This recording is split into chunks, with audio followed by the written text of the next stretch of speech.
evening and welcome to the July 1st, 2013 Jurupa Unified School District Board of Education meeting. And Mrs. Burns is joining us from 190 Roberta in Hendersonville, Tennessee. And Mr. Schaefer will be clerk pro tem for this evening. Could we start with roll call, please? President Schmidt. Here. Trustee Burns.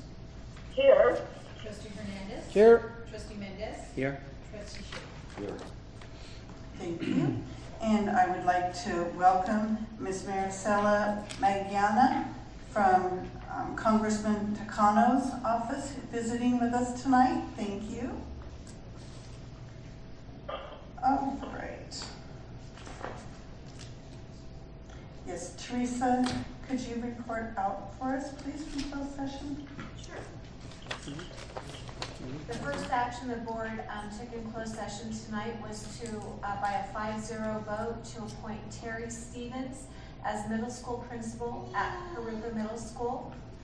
The second action, by a 5-0 vote, appointed Daniel Brooks as elementary principal at West Riverside Elementary School. And the third vote, by a 5-0 vote, appointed Christy Batchelder as middle school assistant principal at Mission Middle School. Congratulations to all of you.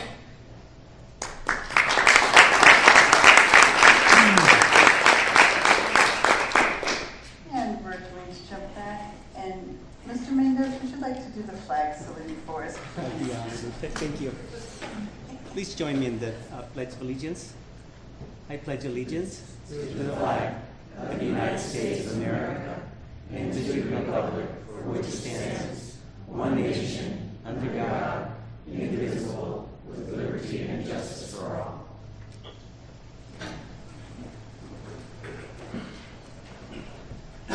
Thank you.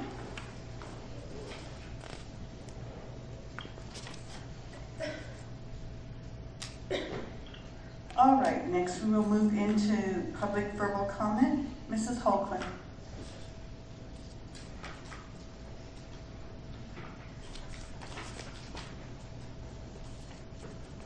You should all have a letter that was given to me by Tammy Alzit about the past two presentations I have done about some employees that are doing things they shouldn't do. This letter was sent to me Monday, the past Monday. She had Susan Cadiz take it to my job site where my coworkers were there, which to me is very unprofessional. But this is her tactics of intimidation. I will wait if you guys haven't read the letter. If you have, I'll continue. All of you know that I did those presentations on 3 district employees. I did the first one on June 3rd about a predator that's an employee in the district who was taken out of the site and put in maintenance. Well, he's no longer in maintenance. He's in grounds, but he's still working days. Tammy called me that Friday to ask me about this incident. I answered every question that she wanted me to answer. And she said I did not do my job as a mandated reporter to report this. I have done that several times at Van Buren when I worked there and there was issues with abuse. The first thing I was asked when I called CPS is, did you see this or did a child tell me? Other than that, they didn't want to hear about it. So how did I neglect my job if I didn't have a name to give them? No child came and told me. It happened though. The second incident was about the one that is on medical marijuana. Same instance.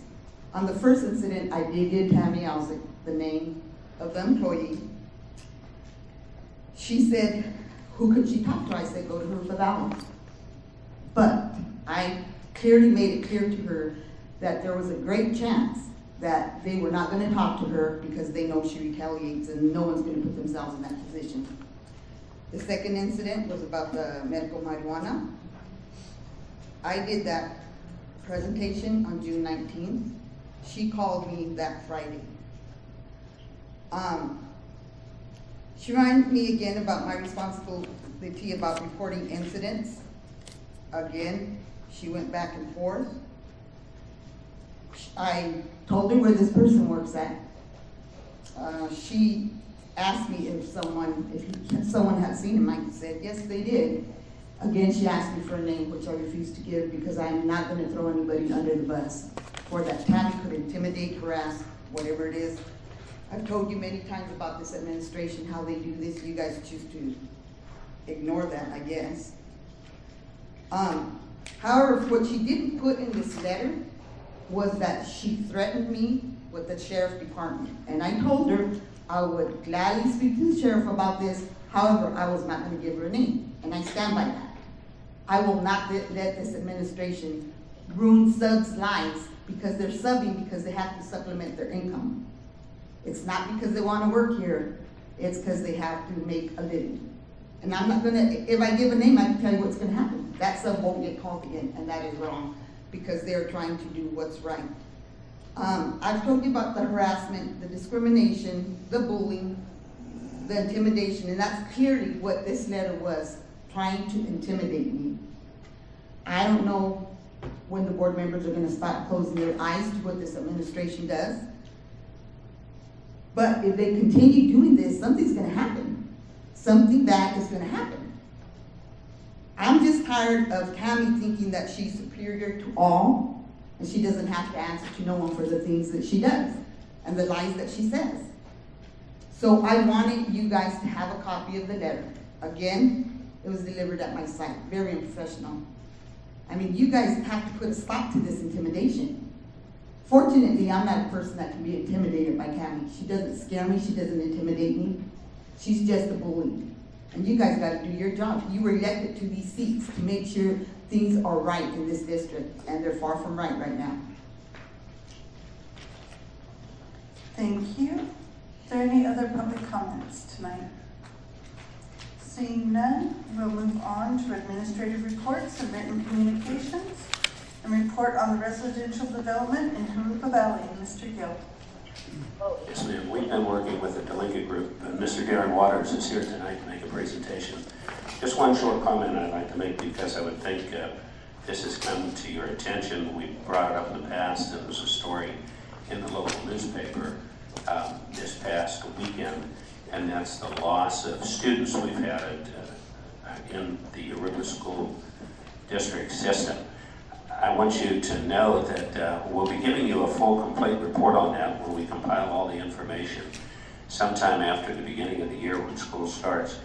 We've gone to efforts to try and get as many reasons as we possibly can when parents pull their children out of our schools and move them somewhere else. I can tell you just from the information we've gathered so far, jobs have an awful lot to do with it, and child care has an awful lot to do with it. And there are a lot of parents who frankly don't want to respond.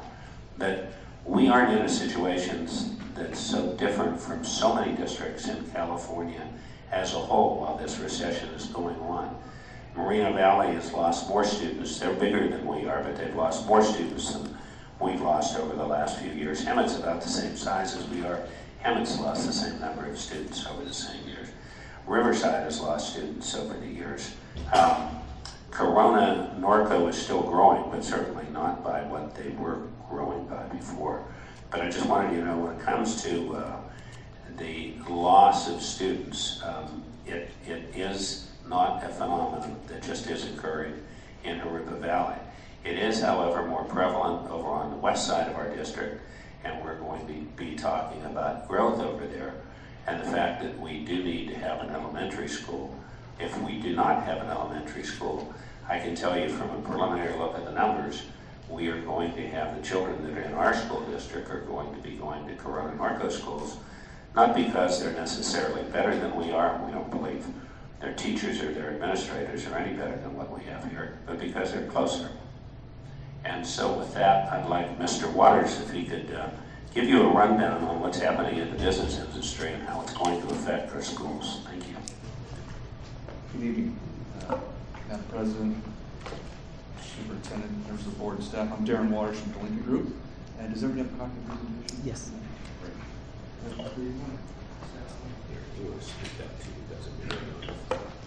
Oh, that's right. It's me on the phone. Sorry. Can you hear Mr. Waters, Mary? Yes, I can, barely. I'll try to use my big boy voice. This evening, we were commissioned to take a look at doing some look at the development that's coming into the community as the developers are starting to heat up in this area, where it's going to happen and how it's going to impact the school district. We're not completed yet with the report, but we do want to give you guys an update of where things are at. I know you guys are dark for most of this month, and we just kind of want to give you an update before you head out for vacation on where things are at. Tonight, the presentation is broken up into 3 pieces. First thing I'm going to talk about is the development. Where is the development occurring as we talk to developers? 2 is what is going to be the impact on the school district in that development. And 3 will be some next steps to talk about. So let me jump into it. First of all, we're going to be talking about the large master plan communities. I'm not talking about some of the smaller infill ones, just some of the big master plan ones over the next 10 years. 10-year range horizon was the study period that we looked at. We are anticipating in our discussion with developers that you're going to start seeing development, start seeing rooftops in 2014, third, fourth quarter 2014, you're going to start seeing rooftops. That is the target they're shooting for right now in the development community to start going.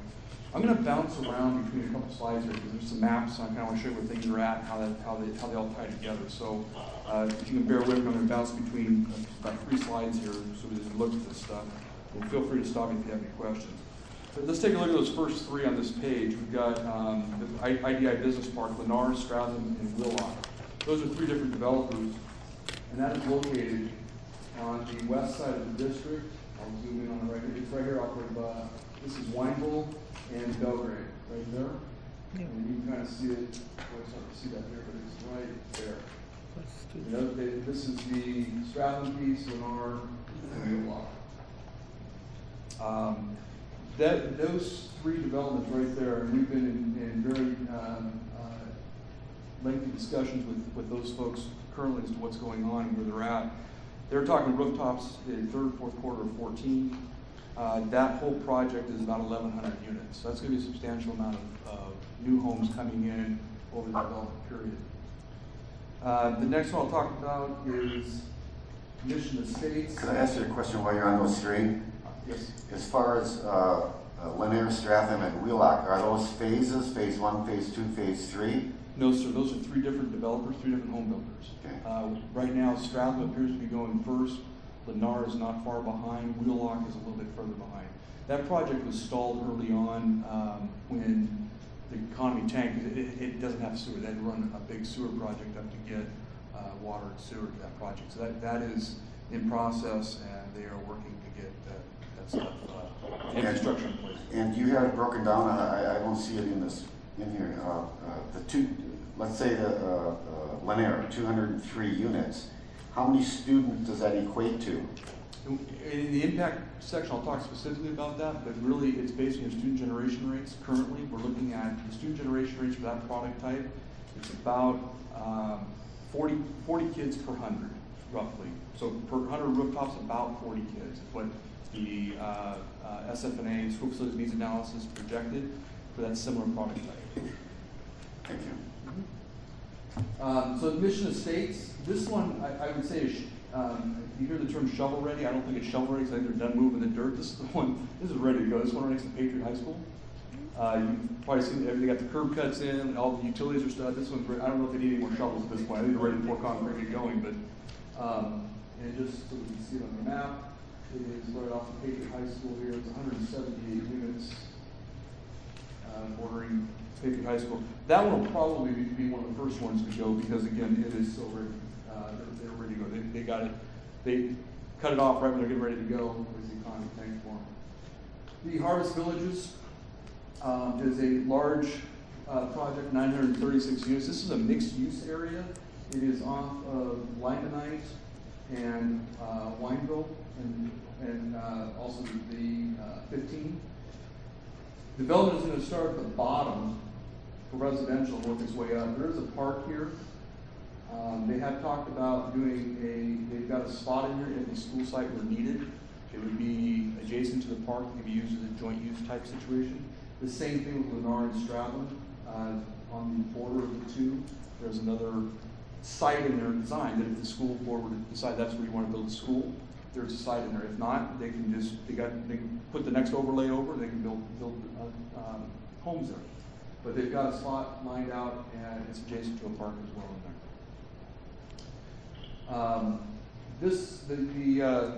And I think I already said the Harvest Village is 936 units. So on that west side, as we look at the two projects on the west side, you're talking probably on the elementary level, probably 750 kids, 700 kids, somewhere in there. If your current student generation rates hold, that's what you'd be looking at in the elementary areas.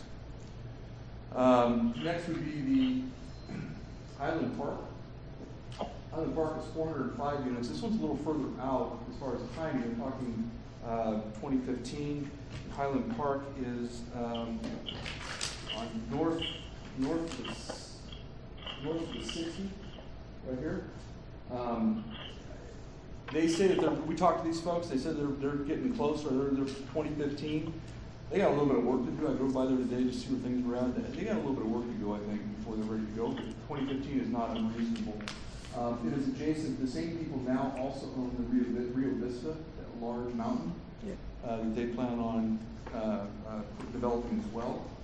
And that one's about 1,100 units as well.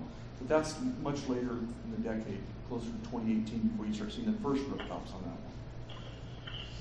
And then finally, Emerald Meadows Ranch. That is the project on the border south of the 60. And that one's even further out. That one's anticipated to be about over 1,000 units. I think it's like 1050 or something. But in the study period, they only anticipate being 350. So that's all we included in our analysis for the 10-year period. They anticipated it being about 350 students. But that, again, that's 2020. So we're starting to get a little bit further out. We'll see how that pans out for them. And then just as an example of how hot things are heating up in the development community right now, we just got word, we contacted staff in the last few weeks, a developer about the Paradise Knolls Golf Course into 750 units. Would be on the map, that's property just south of Lyman. It's on Lyman, just south of Lyman. Very interested. So that's the development we're looking at. Because it's, and that Paradise Knolls one's a little, we need to do some due diligence with them. We don't have a lot of good information, so we haven't included that in our study. The numbers we use in back to Mr. Schaefer's question on student generations, this is stuff generated by your demographer, Decision Insight. And we base it on all of their models. They didn't have this information in yet either. Again, they're just kind of getting rolling with that project. They're very ambitious to get moving with it. So let's talk impacts. So we've got all this development coming in. Any questions on that development, where that's at or how that's coming in?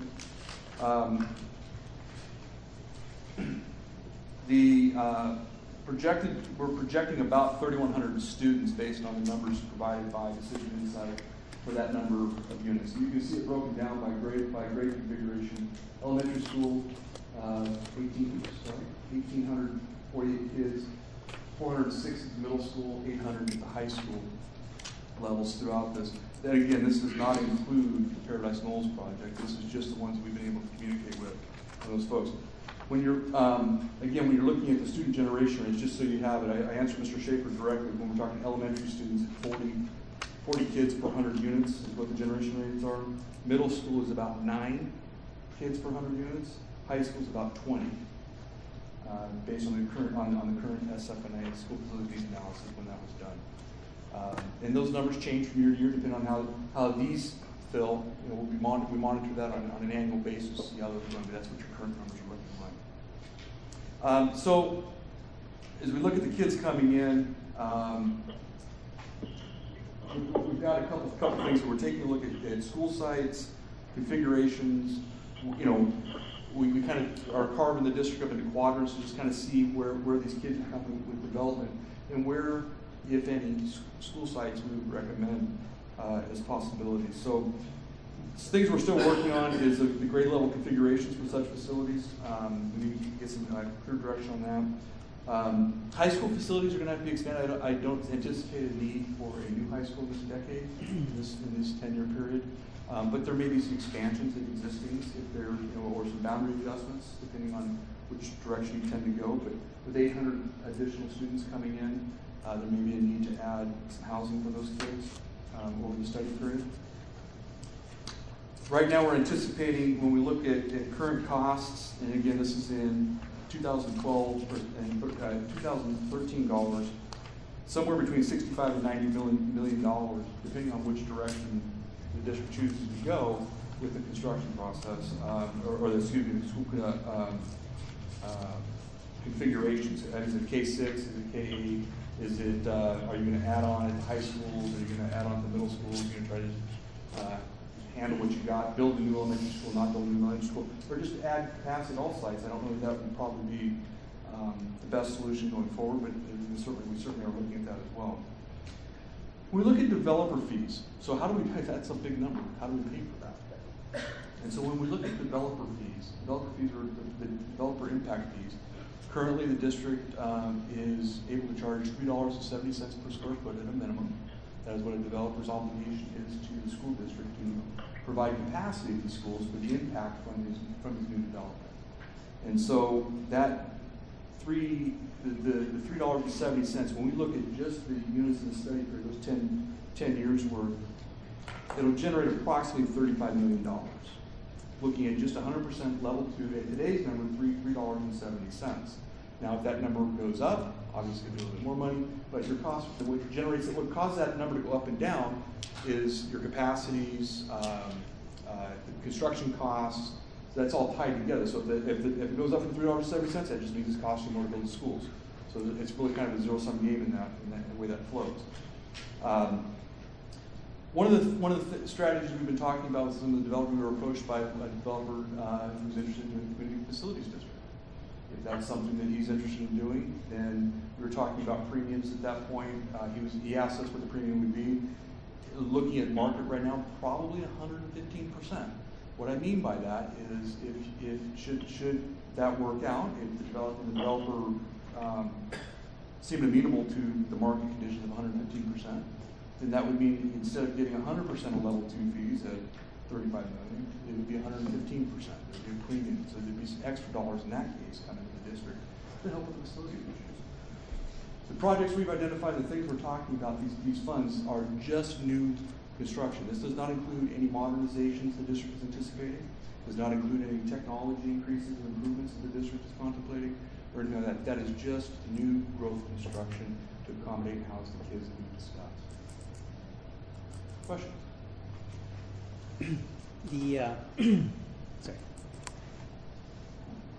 The Emerald Meadows development, that was, I think, again, before the economy turned out to be so bad as it did. As bad as it did. It was initially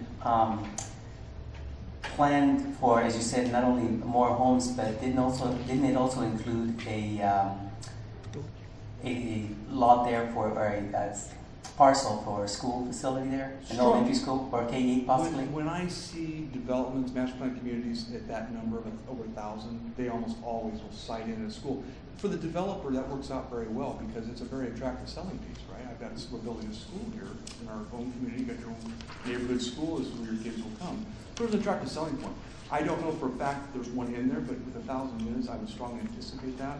And again, that one, they haven't talked to us about changing the plan or the product. They've only talked about extending that timeline out. So they're talking the latter half of our 10-year study period. I think we're seeing rooftops in there in 2020 or 2020. You start seeing, so we're 7 years out from seeing, 6.5 years out from seeing the first rooftops.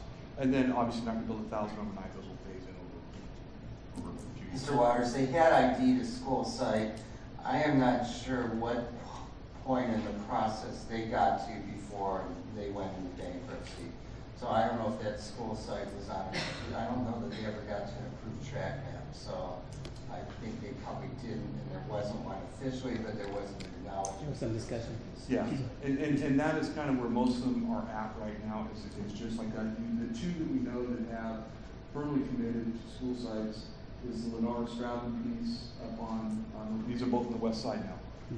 north of Belgrade, and then the Lennar piece that is between Line and 9 Belgrade, between 15 and White. Within the specific plan, Sorry. Is it in the specific The plans? Yes. Lennar one is in, actually that dates back to the old I-15 corridor specific plan, and the other one I think was an approved track plan, when it was IDI. And my understanding is both of those are approved and ready to go. But again, if it's an option of the district, should the district say, hey, we don't need it or we don't want it there, you would be, they'd be able to paper over it, lay over a couple streets and somewhere else. Yeah, Aaron, if I could suggest something or tell you, what we try and keep in mind when we do this, it was critically important to us that we looked at a study, that we look at the entire district and look at the capacity of all of our schools and where we were going. And then what we do, and we wanted to give you that, and we're building something in draft form, and you're gonna have a final study. And then, as we go concurrently with that, you're going to have the very first development where we feel as though we do need, that's Lennar and Sheffield. Stratton. Yeah, Stratton. When we get to that stage, we're already trying to draft, or they are, and we have an attorney working on it, a development agreement and something that'll set up this CFD, and we'll have an idea then of how much money we've got. But we don't think there's any way with the existing capacity of our schools over on the west side that we could absorb the children that would be coming from those developments. And these are ones that now are going to appear in the next few months. And as you might recall, we told you when Paula and I briefed you about the budget, we were going to be coming back probably at the first interim stage, or Paula was going to be coming back at the first interim stage, and showing you that we no longer had declining growth, that the growth was going to be leveling and moving up. So first we look at the whole big picture, and then we look at each particular track that's coming and what that's doing to our schools, the capacity of our schools, and we come to you with all of that, with recommendations for you to make decisions. Yeah, I have a question. All right, I don't know if you need to recognize me, Madam President, so just wait. When do you anticipate the build-out for our community? You know, that exceeded the study period. The study period, we really just looked at 10 years, and you still have a lot of dirt. And that, bluntly, when you have dirt, you're still going to have development. And So you don't look at the bigger picture of foreseeing that there's going to be future developments, and the community will only grow to so much. Let's say 200,000. It build out. Yeah, we did not do a final community build out look. Again, we were just looking at that 10-year window on how to get from here to there based on what we were having, basically knocking on the door. Yeah, so we don't need to look at build out then. That's irrelevant. Well, no, I think I believe you need to look at build out. I just think that as an interim step, you know, we're looking at this 10-year window on how we're going to survive the next 10 years. But build out is going to be very important at some point. When you get to that point of what and then your demographers will be able to tell you how many students you anticipate at that point. Yeah, because now I stop to think, you know, at the time of build out, we'll also need land. And let's just take, for instance, if it's a 200,000 build out, how many schools will we need by then? It would depend on the product mix. So what is 200,000? Is it a large? Do you have large senior communities? But you know, what's coming in? So if there's a large, massive senior community, well, that's going to obviously reduce the need for schools. If there's going to be multifamily, and multifamily generates a little bit less than your single family. So if there was going to be a lot of multifamily living, maybe not. You know, so the number would change. What we have to understand is what is that product mix. And frankly, Mr. Hernandez is just too far out to really be able to tell you exactly what that. As far as the product because I've seen studies before build out for this community, and that's why I would think that would be a real important issue for the school district to know that, you know, we know that at some point there's not going to be any more land out there. So we need that plan now for when that happens. And I would agree on your site versus. That's certainly something that you can look at doing at this point. The challenge is not what does it look like. I mean, definitely you got to look at what it looks like a build out, but what is the phasing of that? So do you need the school on the west side first or on the north first? And so really that's kind of what we were looking at was, okay, we know we need them, where are we gonna have to put them? That was kind of the Okay, focus of that. thank you. But I do agree with you, you do need to understand the full building. Yes. The other part of the equation in terms of future enrollment is also the existing housing market. Do we have any idea at this point as to the degree of vacancy that we had that exists, or rate of vacancy in home sales that of existing properties that are available in our area? No, sir. What we do have, and we look at it whenever we go forward, like when we refinance the bonds for Measure C, we look at what our assessed valuation is of the entire, which is a very interesting process too, of the entire district. And I'll tell you, because we haven't had so much build out, we didn't have the build out, for example, that Eastville did. We didn't see our assessed valuation for the entire district. That's what all of the property in the entire district is worth. It didn't take a huge nosedive like other districts saw, which makes it very difficult then to go, if you want to refinance bonds or have bonds, you're going to have more challenges than you would be otherwise. But we don't, I don't have any details on foreclosure rates and vacancy rates and things like that. Mr. Schaefer? I have a couple questions. Our area is, my numbers are going to be wrong, somewhere between 50 and 70% of population in Jurupa is socioeconomically disadvantaged. What are the prices of, let's say, Lennar, the first three? Pardon?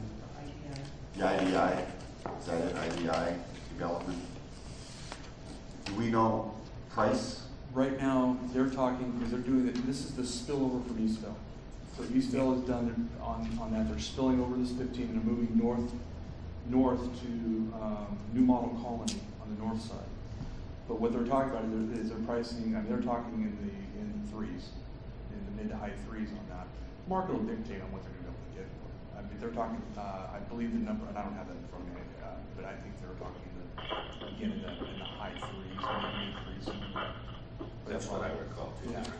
Now, in the last, in that newspaper article in the Press Enterprise, it stated that we lost about 1,700 students in the last 8 years. Do we know where we lost them and why, or can we absorb them? That'd be half of what we're looking for. In the high school and middle school, we can. The enormous amount of loss occurred at Jurupa Valley High School and Mariloma Middle School. So the proposal that we're looking at right now that we'll be coming forward to you with will only build an elementary school there. We have a need for an elementary school once these projects are built out. We believe we can absorb those developments in our current high school and middle school. So right now, with the building that will be going on and what is going now, when you say 2014, let's see, I'm gonna get my glasses on so I don't sound stupid. Anticipated date of first units, that means move-in ready 2014? Yes, first unit. So move-in ready 2014, so we're gonna need a middle school, Mr. Gill? No. No middle school. No middle school, no high school. Okay, so we need an Only elementary school where? a few years downstream. Over in that area, we already have a site that they selected that was negotiated when this first track first came to the people who were here for approval. So that site has been available to us if we wanted it for probably 6 to 10 years, something like that. 6 to 10 years. At what And cost? the elementary site is, we have an appraisal come in. That's the requirement that we have to appraise the property. And if we don't like the appraisal, we can go out and appeal. We can have an arbitration team set up. But the cost, I mean, well, I don't even want to give you an estimate in open session, frankly, because I don't think it'll be proper.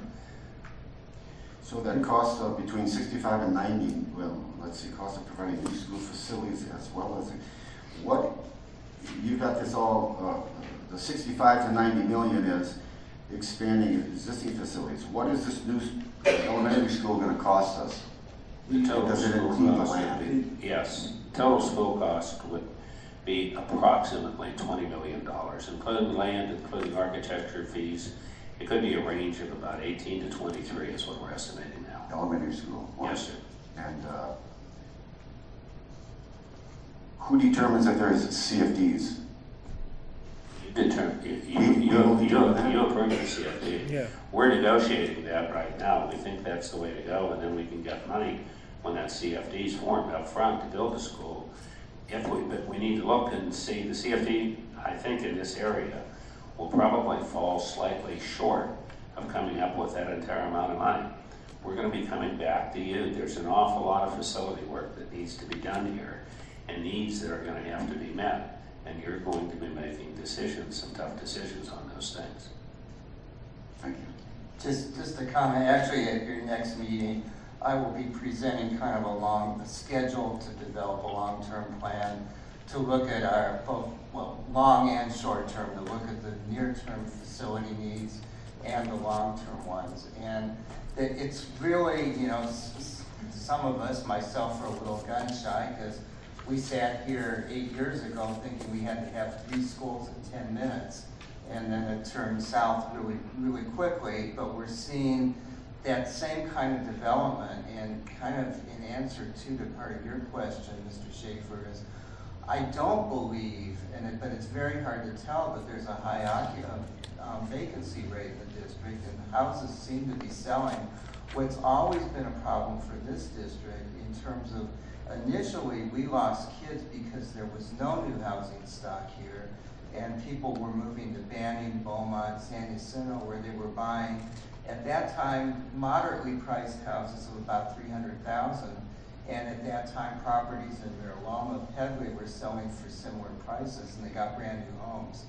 And we thought, oh, well, good, there'll be some nice new development. Well, that turned south in 2007 and 8. But I think a lot of those people are long-term investors. Stratham's one of them. IDI has held on to the property. Yeah. And we're going to see some of that turn around. And exactly as Mr. Waters says, it's not going to necessarily mirror the existing demographics of the district. I think it may mirror some of the demographics that left the district buying newer housing stock other places. But we want to look at that in a little bit more detail. That's something Mr. Hanson will be working on as facility planner for the district. And that we can take the work that the Delenka Group has put together and use that as a springboard to cost out the long term, so that we're at least ready, but not caught in a position also where we've spent a whole lot of money if the economy slows down. And that's exactly right. And just one point of clarification, I didn't talk about the first rooftops, but the total build out to get those is going to be a five-year window. What we're seeing right now is they're accelerating, because right now the market's they're starting to see things in their forecasts, and I'm saying they being the developers, in their forecasts, they want to start accelerating projects. So they're starting to pull stuff forward. I mean, the IDI stuff was like going to be a 2015, 2016 project. They're pulling all that stuff forward now because they're seeing a market for it. And then what's happening is they're pulling all that stuff forward. So now you got your long-term stuff that's way out there. They pulled all the mid-range stuff forward. Everybody's trying to get to market, and we're going up this gap in that mid-years time frame. They'll fill it with something, I'm sure. And some of these projects they're trying to pull forward will slip back, but you're exactly right. You won't build the schools until you want to be in front of it, but we're going to want to see a little bit more. I would suggest a little bit more commitment from the developer. I mean, they're moving in that area right now.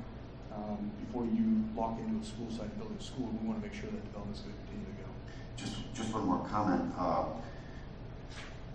Even if we build these homes, and the market is accelerating quickly. The values are jumping like they haven't in 10 years. So these homes, these IDI homes, will probably, instead of 3s, you may see like they did before, they're going to be in the 4s by the time they get them built. It does not necessarily mean that those that buy those homes are going to want to enroll in our district, because the first thing, as a realtor, the first thing parents ask, how are the schools? And if we go on, and this is where the staff has to get involved, when you go on these real estate websites, Zillow, Julia, Realtor.com, whatever, they have a thing there about the schools, and we are rated very, very low. And that's hurting us. So we've got to find out how they're rating us, why they're rating us, and how to change it. Because if they're going to be spending $400,000 or $500,000, $400,000 for homes in this area, they'll say, hey, I'm going to send my kids to Corona Narco.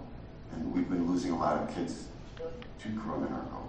So we've got to find out why they're doing that, what criteria they're using, and see if we can convince them to raise our rating. Thank you.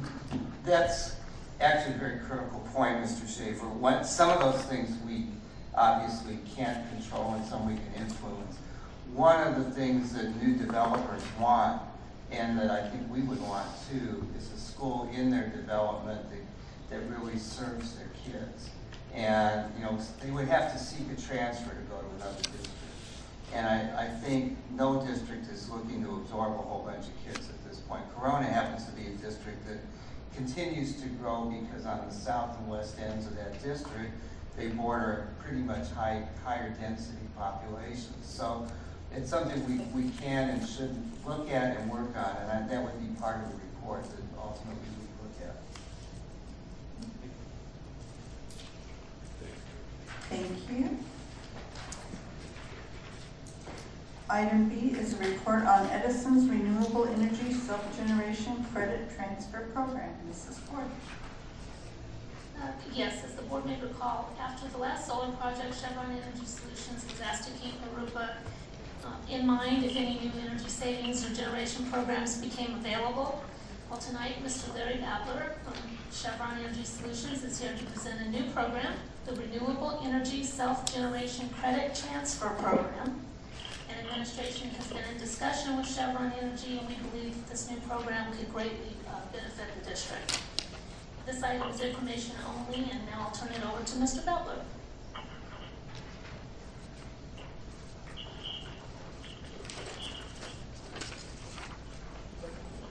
Thank you very much, Paul.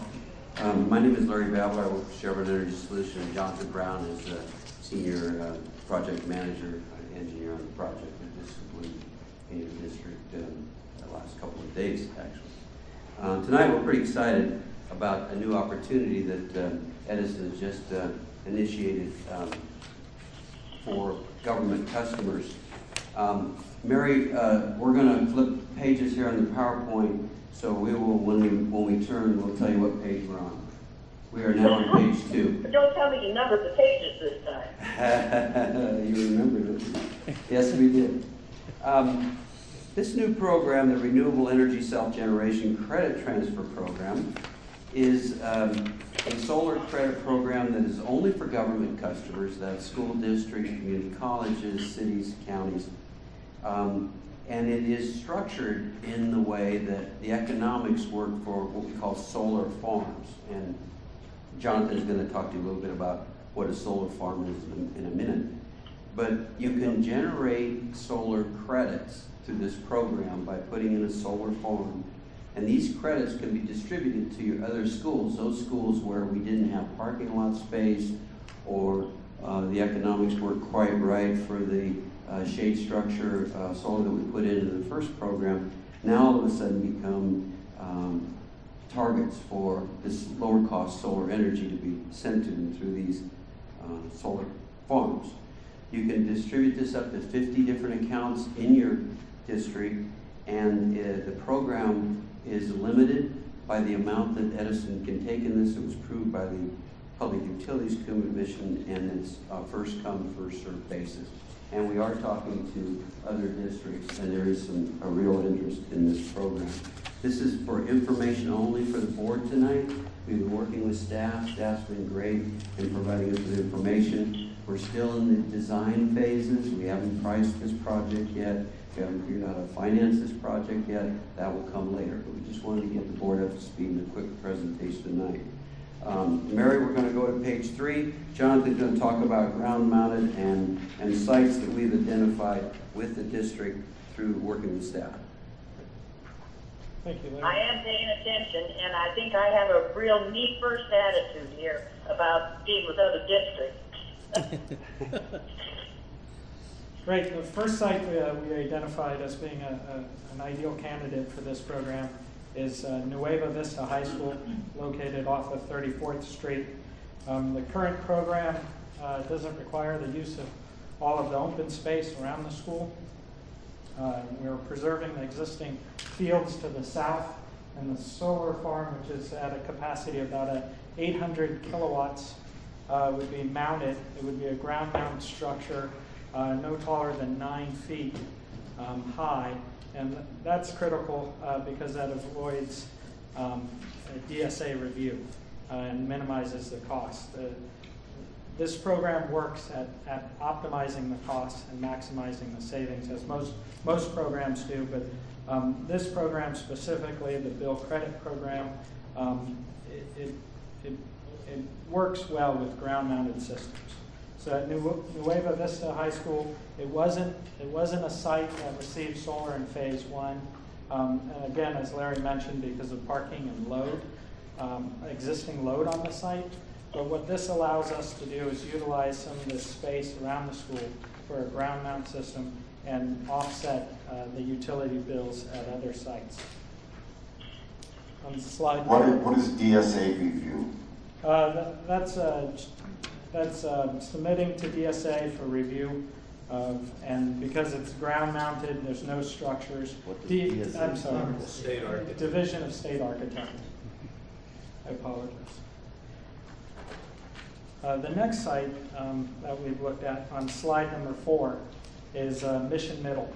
This was actually a site captured in phase 1, but looking at the features of this site, being up against the freeway, we saw an opportunity for locating a ground mount system, providing additional buffer between the school and the highway. This site will also, locating the solar here will actually also provide additional security. There's a fence or wall that's yet to be determined that'll complete the perimeter of this school. Currently, there's a fence, sections of fence that are missing. So there's added benefits. Again, because it was a phase 1 site, the electrical infrastructure was already upgraded, and we're able to locate this solar here and essentially plug into the existing electrical infrastructure to offset bills at other sites. Slide number 5 is a rendering, not specific to Jurupa, but I wanted to take some time to review what ground mount looks like at a slightly different perspective. The panels are mounted on tables, which are driven directly into the soil. The panels are mounted at a 15 to 20 degree axis, if you will, slope, and that's to optimize output of the panels. And so again, we would be able to do renderings for the other sites, but this one, again, not specific to Jurupa, tends to illustrate the appearance of the ground-mounted solar. Then slide 6, we wanted to take a step back and really report out how we're doing with phase 1. Phase 1 has been online anywhere from a year to a couple months, and we're looking at the performance at the various sites. And I'm proud to report there's only one outlier, and that is Mission Middle, having a performance of 91% for January through May. Phase 1 had a guarantee. We're looking into exactly why this one's underperforming. Over the last 2 weeks, we commissioned all of the sites, and so we're going to look at the data to really understand why Mission Middle is underperforming as opposed to all the other ones, which are nicely overperforming, generating more power than estimated. It's anything from dust accumulation on the panels, or to be frankly, it might be a tree.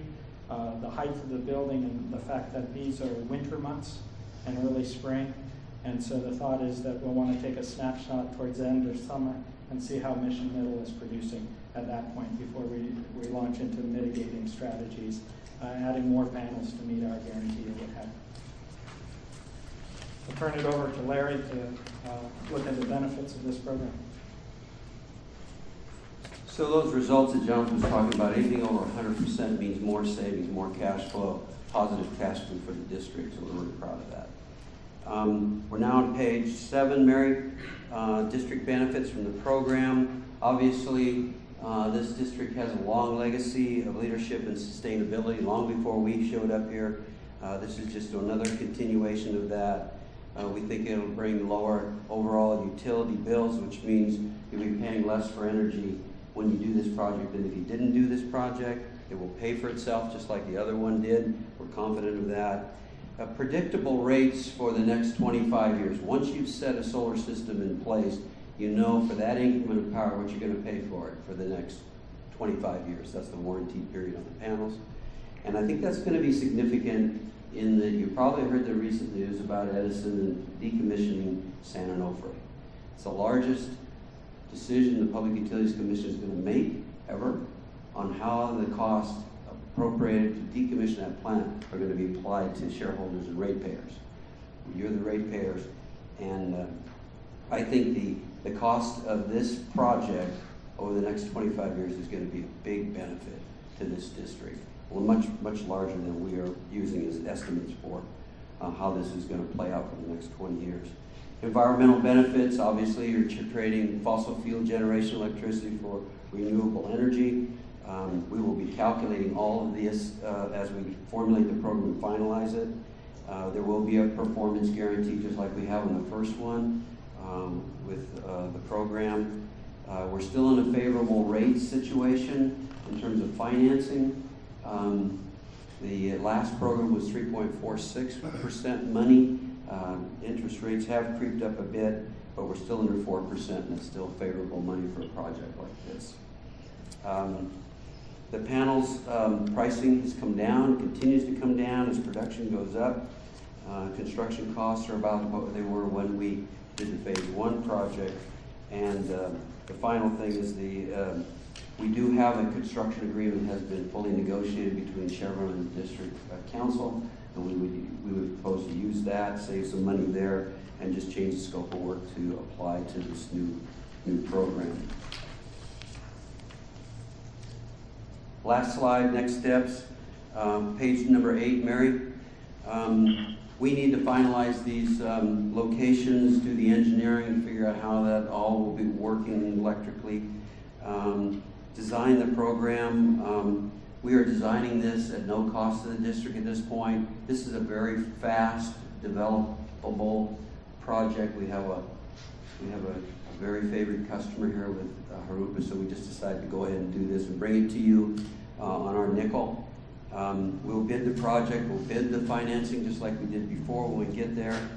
There may be some questions about Prop 39. We're under contract to work with the district on Prop 39. As you know, Thursday night, the governor signed the budget for 2013-14. Prop 39 is in there. He designated the California Energy Commission as the one to run Prop 39. We are in fact having an all-day meeting tomorrow with the California Energy Commission on the nuts and bolts of how this program is rolled out.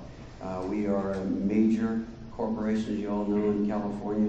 We have some influence, and we'll be working with the CEC to develop this program. The problem with Prop 39 is that it's going to take a minimum 6 and probably 8 months before we really know what the rules and regulations are. And this credit program is going to be very sought after, and it stands on its own, this solar farm project. Prop 39, our goal would be to use those funds when they're available for some of the longer lead time energy efficiency projects that you can do with the money that would come through 88 and Prop 39.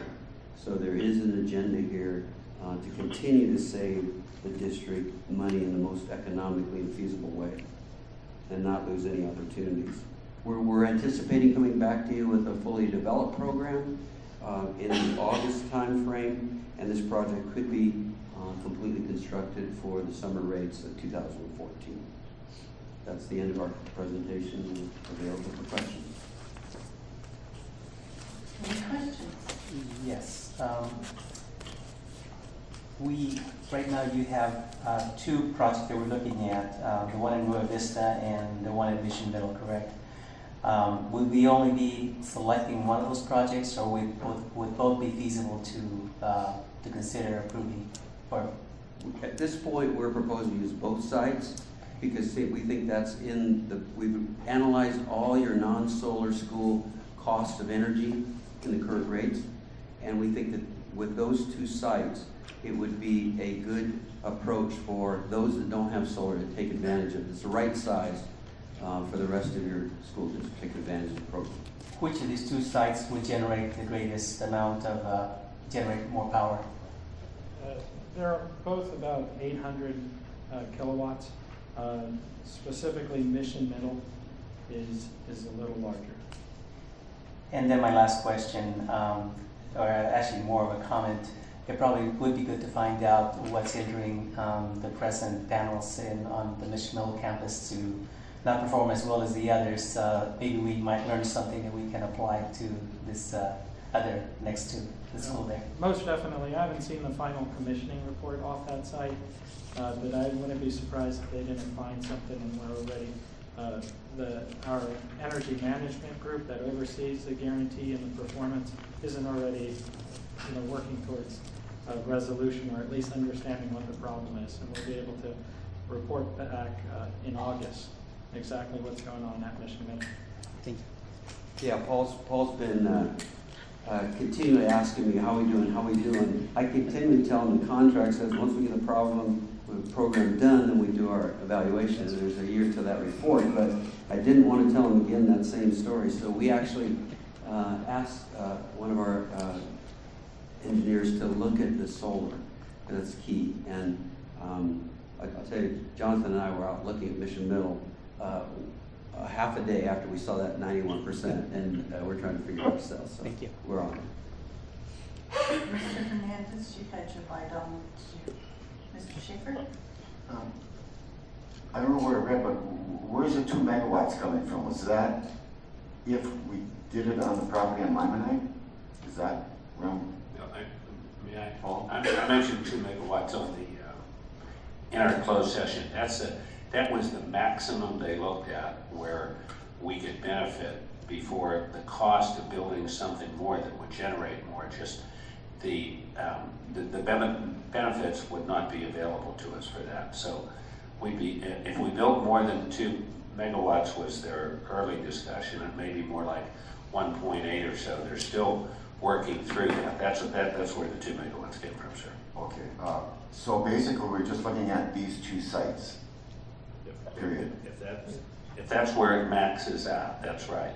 It wouldn't make sense to be building something unless the rules change and unless we can put more on the grid at some other time. It doesn't benefit us to go up higher than that at this time to generate more solar. Okay, and it's next meeting we'll have more. Is that it? Correct? Yes, we'll have a fully developed program for your consideration. Mr. Schaefer, we have looked at a lot of different sites to come up with these 2. And we think they're your best opportunity. I think staff feels that way too. We don't want to put it anywhere where you need growth, as Mr. Darren was talking about. We don't want this site for 25 years. All that's been taken into consideration for these 2 that we showed you. And one of the things we asked Chevron, actually not even before the completion of our last project, was to be vigilant for any opportunities to look at any type of energy source replacement that would be cleaner, cheaper. And what we're finding is these opportunities sort of come up, like this particular program. Last time we used rebate programs. And so as different governmental agencies come up with different incentive programs, we're going to be there looking at them and trying to achieve maximum capacity in terms of cheaper and renewable energy sources. Right, Mr. Bauer? Absolutely. We considered your comment, just don't build a project and go away, as an extraordinarily complimentary comment, and we are committed to bringing you opportunities for the board to consider. Thank you very much. Thank you. We'll move on to item C, report on the Federal Program Monitoring FPM review. Ms. Marina. I'm very proud to bring this report to you tonight. for a district's federal program monitoring review that was done by the California Department of Education during the week of May 20th through the 24th. Even though it only reflects a week of work, here it's actually a year of preparation to be able to get to the point that they validate our documentation. They reviewed 7 compliance areas during this review. They were the before and after school programs, the compensatory education program, the Ed Jobs funding program, English learner, physical monitoring, physical education, and uniform complaint procedures. So there were 7 areas with very many items of compliance that needed to be addressed. They also reviewed 4 schools, the district and 4 schools. So the 4 schools they reviewed were Ina Arbuckle, Granite Hill, Rustic Lane, and Charles Street. So all of those sites also had to support uploading of documentation for this validation. As a team lead for Jurupa, I just want to thank all of the administrators and clerical staff that work to do this review. It takes a lot of people to be able to get to the place that you're compliant in these items. We did have the CD reviewer respond to us to the fact that in her 3 years of being a state lead, it was the first time that she had compliance and compensatory education. So we felt that was a wonderful response to all of the work that we've done for this review. We had 6 out of the 7 areas compliant. We had 2 items in the uniform complaint process that were considered non-compliant because of some wording within the policy and regulations, which were already approved by the board, I believe, at the last board meeting, and they are now compliant. So we have all 7 areas of compliance done by the CDE at this time. So the notification of findings are in the documentation, and supporting documentation, and we're just proud of everybody and all of the work that went into the process. Thank you. I just have to comment on this because I watched Ms. Marino during that week, and I've seen her through a number of these compliance reviews, and they're always nail biters. And I think this one was probably the worst. I mean, it was at the point where I kept saying, Ms. Marino, who do I need to call to kind of back them off? Because they had her going out and doing postings on new requirements almost as the requirements came up daily. It was one of the most stringent reviews we ever had. I think during that 1 week, Terry worked 10 weeks, and everybody else worked at least that many. And just, it was remarkable in the outcome that in some ways, sometimes the most stringent reviewers come out with the highest compliments. So we all know that Terry is wonderful and does a great job with this, but it's nice to see when we come through as a district a review like this, not only Terry, but her staff and all of the staff in fiscal services. And when we're talking about non-compliance areas, they're not really major problems. It's like 2 or 3 words in a policy that didn't match the federal or the state title. 5 documents that were changed somewhere along the way. So they were relatively minor things, and just great job, Terry. We're proud of you. Thank you. And next we'll report on the language census report. Mr. Trujillo. Good evening. I actually have the opportunity to introduce my colleague extraordinaire right there, Ms. Martha Gomez, and she will do this for us.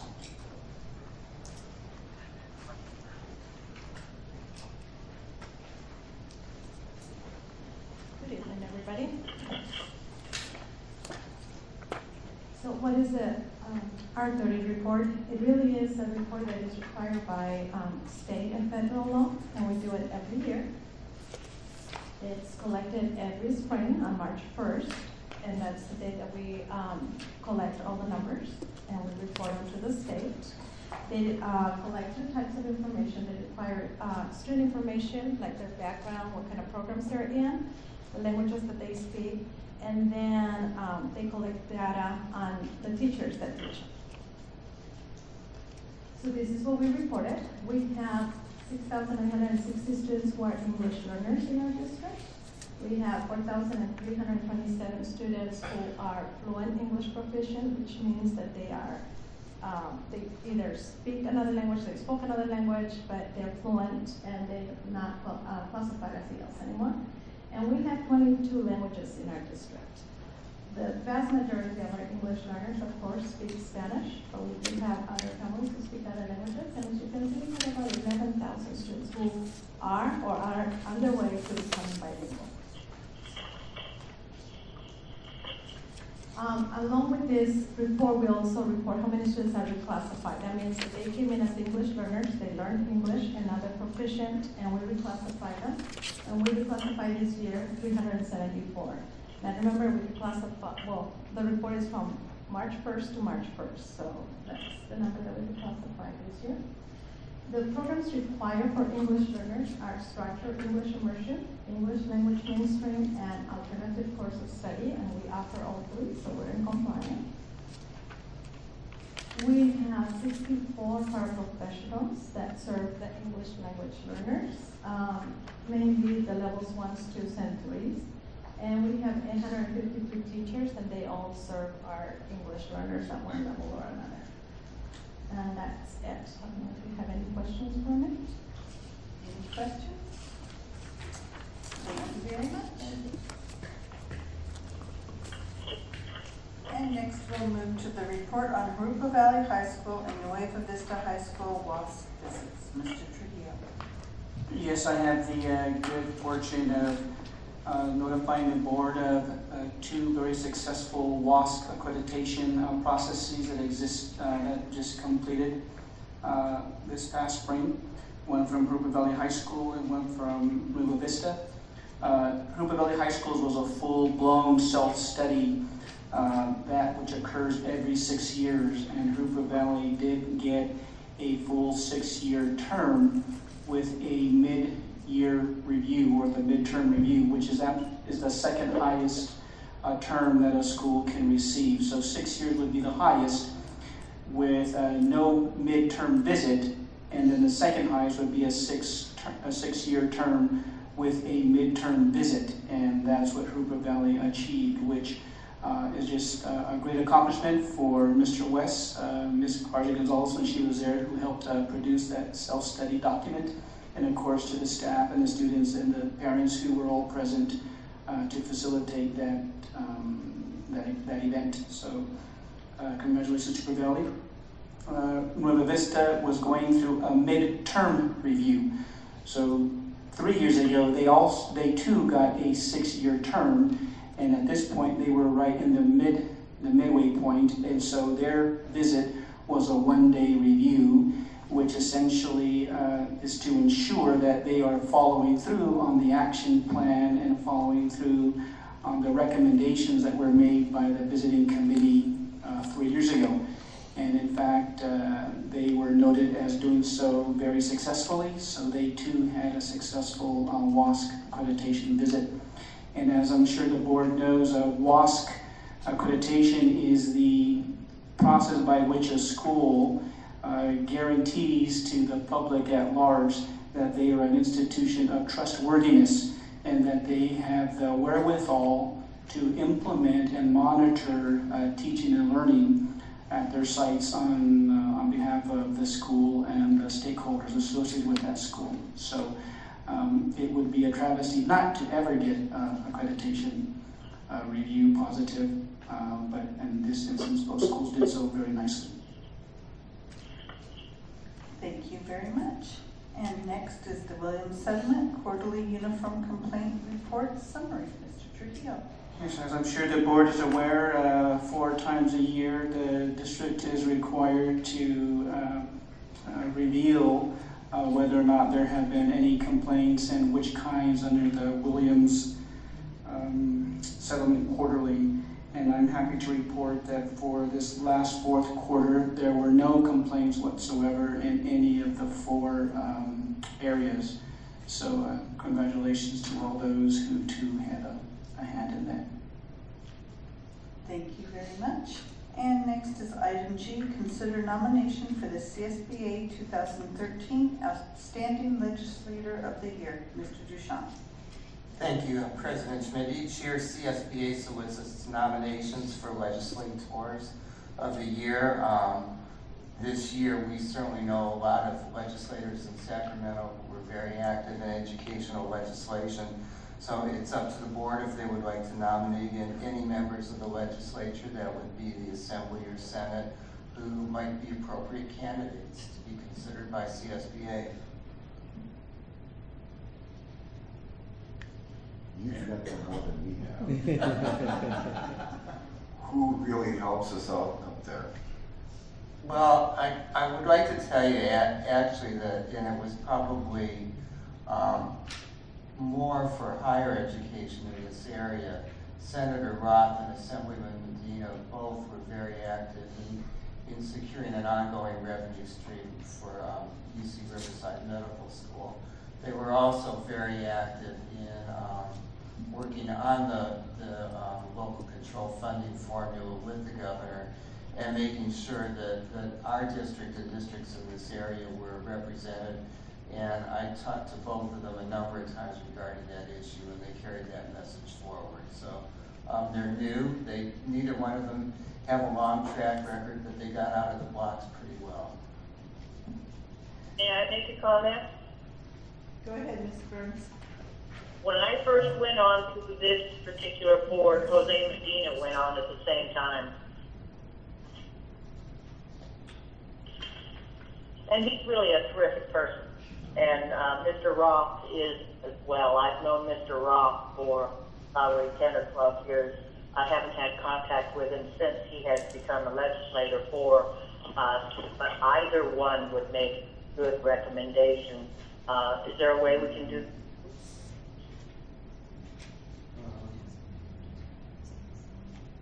Okay, we're just looking. You know, we think Jose's ours, but he really isn't from our district and has to be from our district. So you. Is that right? Yeah, we're our assistant to the board secretary here is clarifying this for me. So you could nominate Senator Roth. Yeah, he actually is in the Riverside area. However, when I first got acquainted with him is when he was on the board of the Jurupa Unified School District. I mean, he went on the same day as me. So yeah, he was a Jurupa resident. But if Mr. Roth is available to the rest of the board, I would love to know Mr. Roth.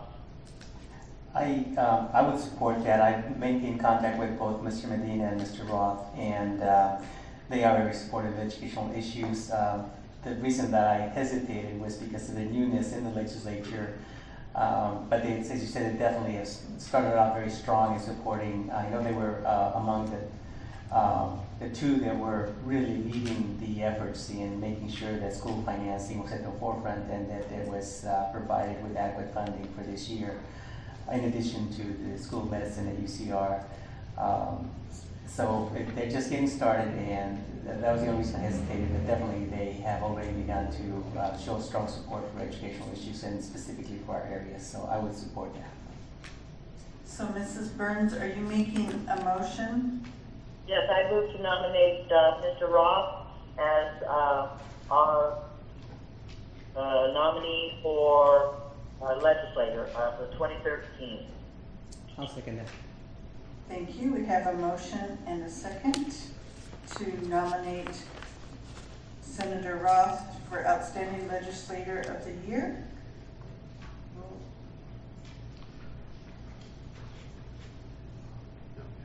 Roll call vote. President Schmidt? Yes. Trustee Burns? Yes. Trustee Hernandez? Yes. Trustee Mendez? Yes. Trustee Shaker? Yes.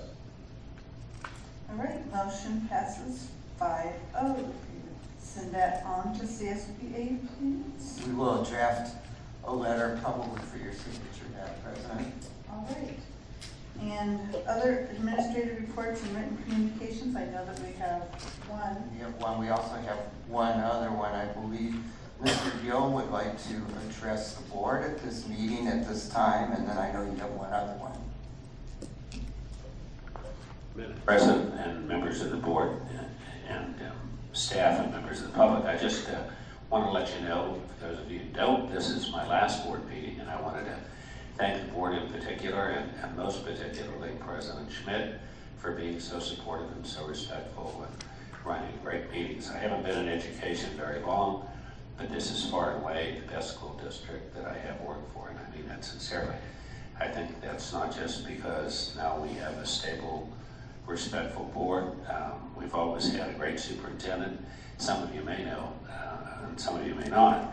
I had the opportunity to watch Mr. Duchamp in action for almost 20 years, and it's been my pleasure the last 3 years. By the day I officially retire, it'll be exactly 3 years since I've been at Jurupa.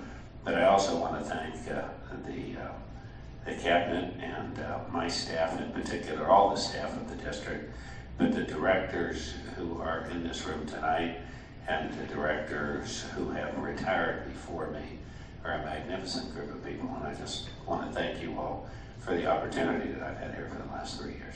Thank you. Thank you, Mr. Gill, and we will miss you, but know that you will still be around. I just would like to publicly thank Mr. Gill for serving this district. I also watched him for 20 years, and I can't remember how many careers that he retired from, but first from the military as wing commander at March Air Force Base, and just kind of a comment on the base and the type of person that came forward out of that base, the human resources that came to this area because of March Air Force Base, which it was at the time, are remarkable. Mr. Gill is certainly among the most prominent and stands out even amongst them who have contributed in many aspects to the civilian life of these surrounding communities and the Jurupa in particular. It was very fortunate that Mr. Gill was available to come to Jurupa. He decided about 7 years ago, I think, to enter public education after careers in community service, the military, and 2 or 3 private sector. And I hope it's been at least as rewarding for him as it has been for the district. We will miss him and have some thoughts on keeping him busy at least a little bit at the time. And we know he will always be a part of the fabric of this district. So Paul, thank you. It's been an honor and a privilege to work with you. Thank you. And Mrs. Burns, I believe you have something that you needed to speak to us about tonight? Yes, I do. But first, I want to chime in a little bit about the sense of humor of Mr. Gill. He's been a pleasure to tell funny stories with, and I too will miss Mr. Gill. But being as he's retiring, so am I. Actually, this is my last meeting. I'll always be thankful for the years that I've had on the Board of Education. And it's not only for the impact that I've been able to have on the school district, but for the impact staff and the students have had on my life over the years. It's been really wonderful. It's almost 24 years. When I got on this board, I had no idea what a school board did. I'm confident that my leaving at a time when the board is running smooth is the right time. And now that everyone has agreed to do the Masters of Governance, I'm hoping that you will see to it that whoever takes my place does the Masters of Governance as well. I love staff. I love Jurupa District. I'm not leaving angry. I'm just leaving. It's time. I've been there. I've made a great difference in a lot of environmental issues. When I got on this board, I was Mary Burns, the environmentalist, and I'm leaving this board as Mary Burns, the environmentalist. My issues have been supported by the board, each different board, and I'm real clear that everybody is heading in the right direction. I think everybody needs to just keep their feet on the ground and let there be peace in this house, as Anita Roberts said. Thank you. Thank you, Mrs. Burns. Thank you, Mrs. Burns. And I do have a copy of your letter that you sent to Mr. Ken Young, the superintendent of the county schools.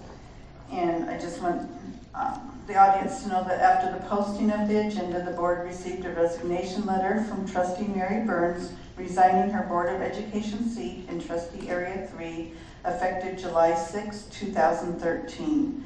And this evening it will be necessary for the board to determine the process to fill the vacancy in trustee area 3.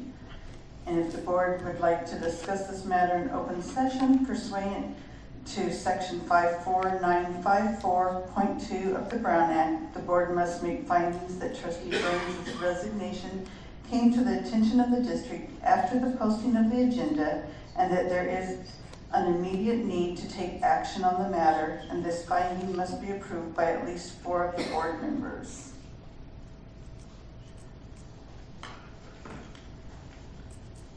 So at this time, I'm asking that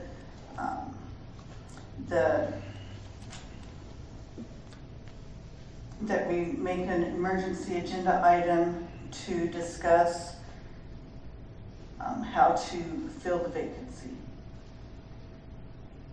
I do believe I can move for an emergency item. Yes, you are still a member of the board, Mrs. Burns. Then I will move for an emergency item to discuss my resignation and the filling of my position for trustee area 3.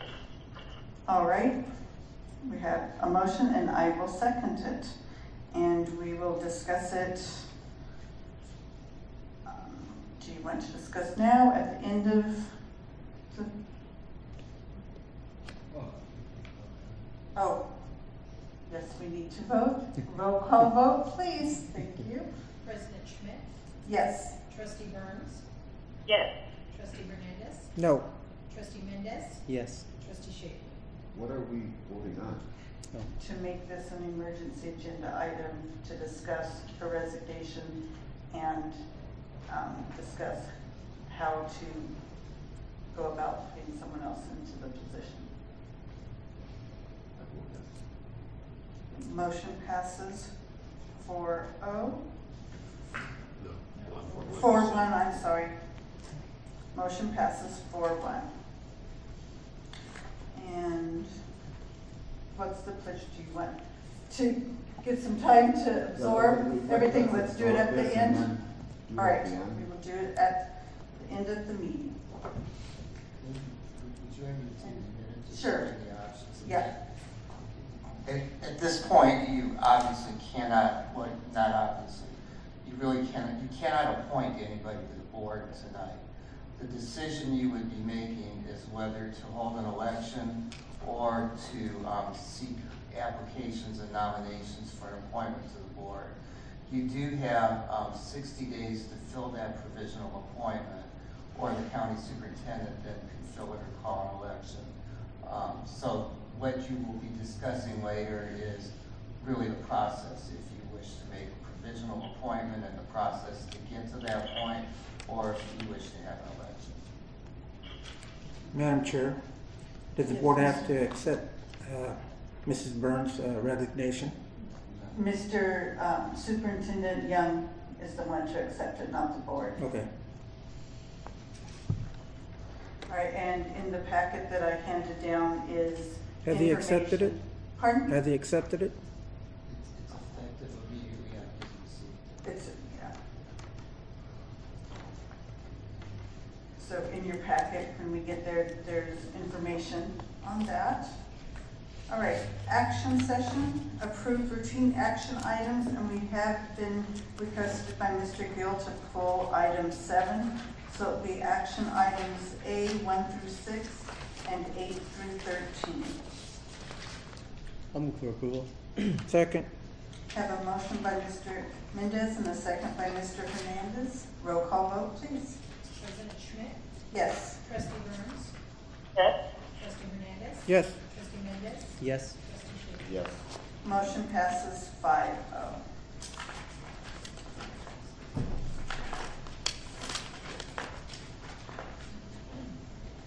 Item B is to approve the wording, type, and placement of the plaque paying tribute to deceased community member who submitted name of Patriots High School.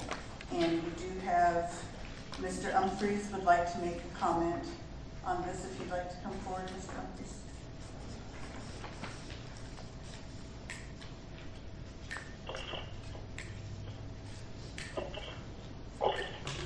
Madam President, members of the board, members of the community, I want to thank you for the time and consideration you've spent on this matter.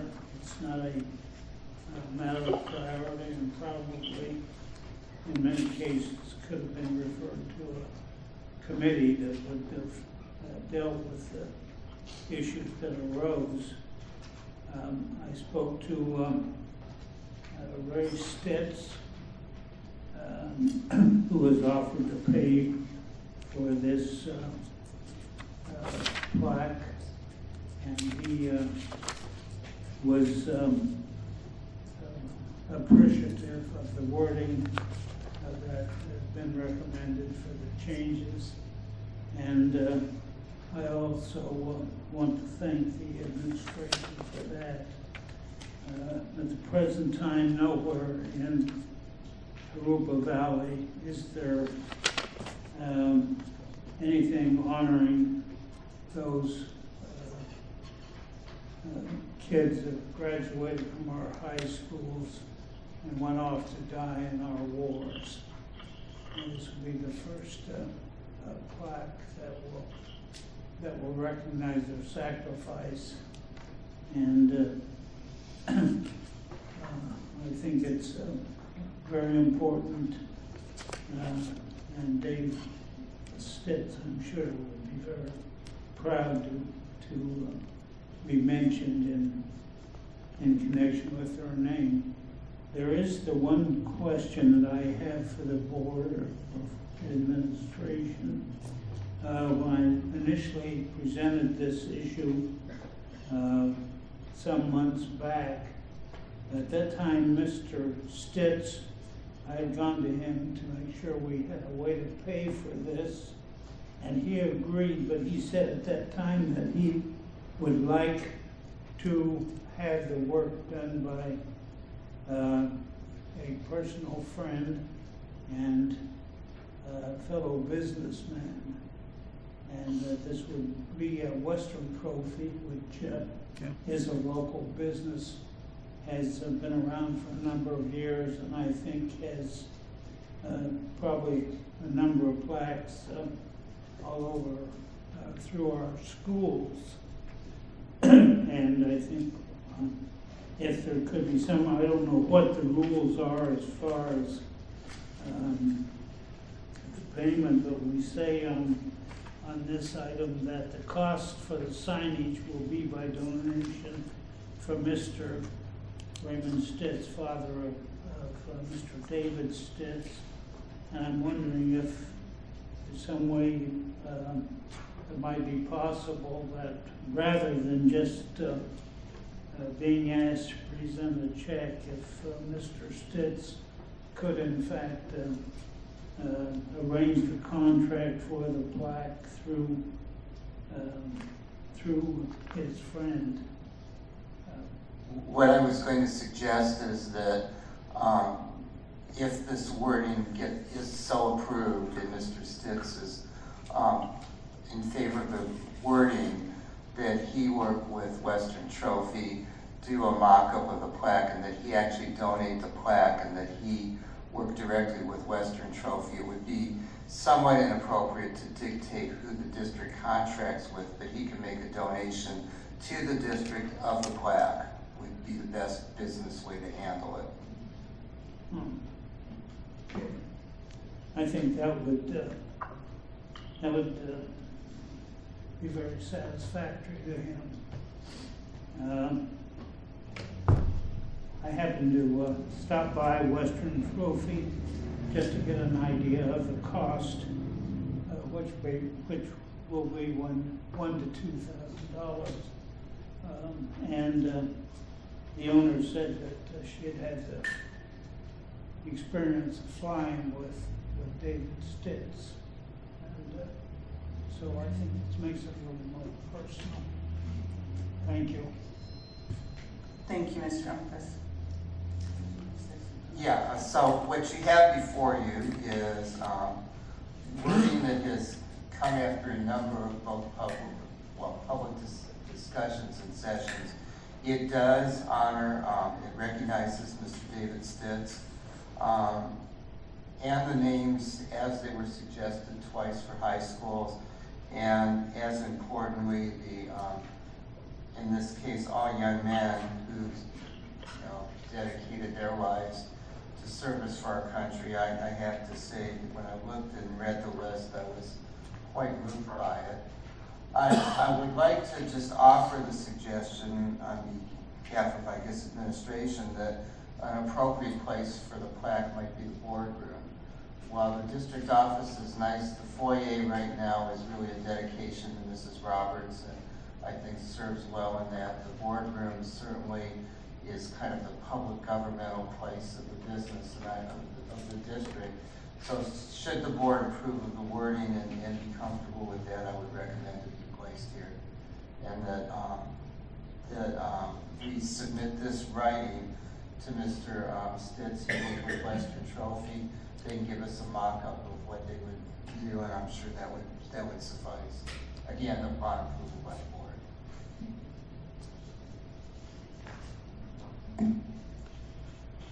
Great.